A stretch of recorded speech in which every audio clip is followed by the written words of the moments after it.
My corporate dreams are fading. Lost lust for team meetings, pretending to care about your cat that runs the household, the great overlord. Headset on, calling a contractor, contracting a nicotine addiction. I used to be hard for the executive team, so clear on their assumptions, roadmaps, and strategies. Now we need to make a quick pivot and focus on mid-market. We don't have good product market fit for enterprise. The engineering team is working hard on developing a new MVP. Our clients have been asking for, customers. 4 customers answered our survey. Your website doesn't tell anyone what you do. They say the French created capitalism. The argument is the trinkets and goods from the late-stage Iron Age keep everyone employed.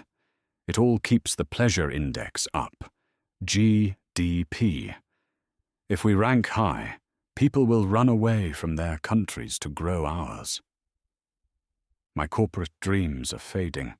I always wanted to put multi-award-winning GTM strategist, punchy copy that converts horse breeder on the line under my name that fades into 3 dots when you see my AI-generated comment on LinkedIn.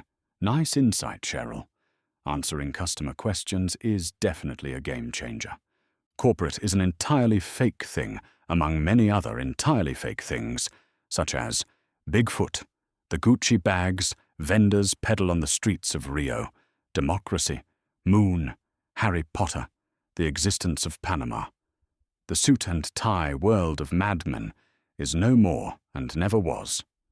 Corporate is the voluntary entrance into a feudal arrangement with a group of people that own some plot of mostly digital land.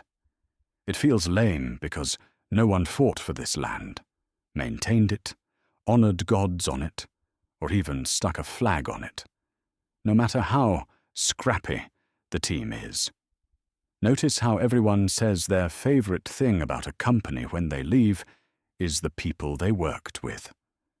Enter the mind of a Russian serf, pre-liberation. Imagine a middle-aged Slavoid named Sergei was randomly awarded his freedom. Nay, he just decided to be free and do other things. On his last day, some house servant closer to the landowner conducts an absurdity called an exit interview. He asks him what his favorite and least favorite aspects of being a serf on this land were.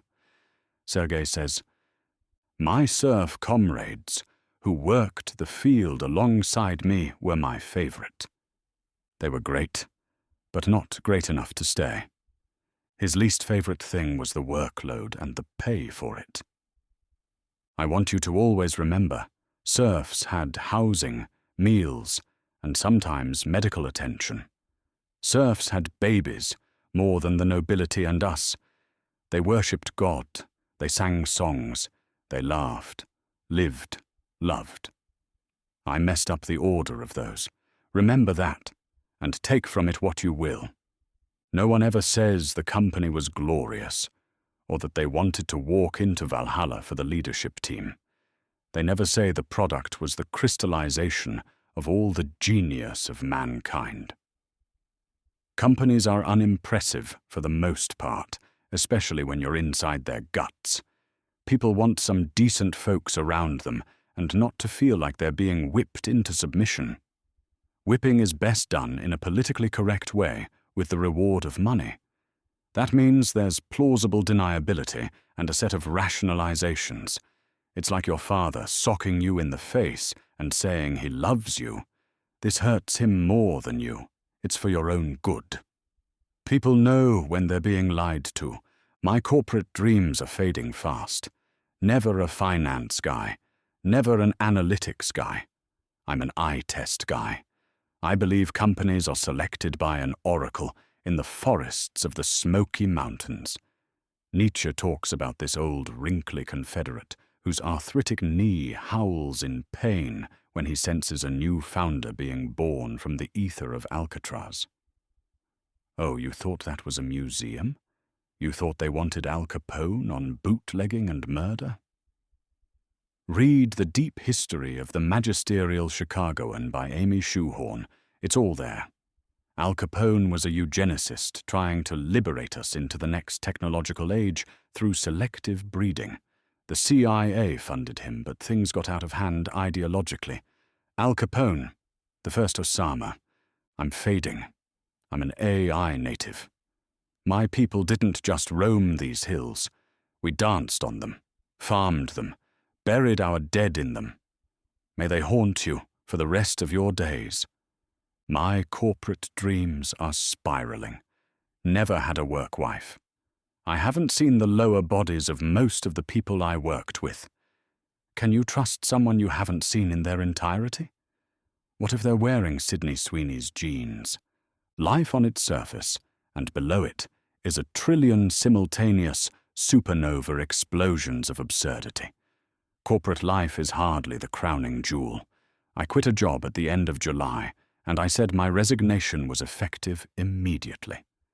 The first thing they asked was for me to do a couple more days' work, pretty please, with a cherry on top, till the land just for another minute.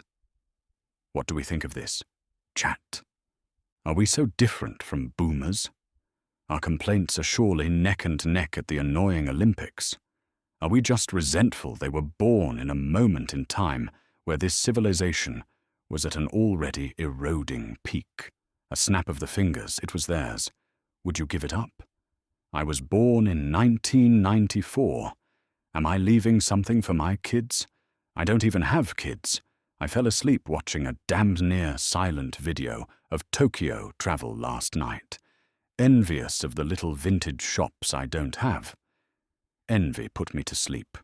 For most of human history, the only thing people left each other was a set of ancestors to worship. Boomers have always existed. All of humanity is a boomer, a haiku. Corporate dream was never going to last. Fading super fast. I sound ungrateful. I am grateful.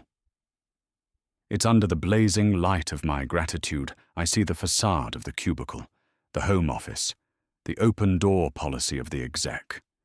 It's under the blazing light of gratitude I see this isn't the fault of capitalism, or the fault of the Jews, or the fault of the CIA. It's under the blazing light of gratitude I see we live in a gerontocracy. A rule of elders, a rule by custom, a nomos I played no part in constructing. We live in default life.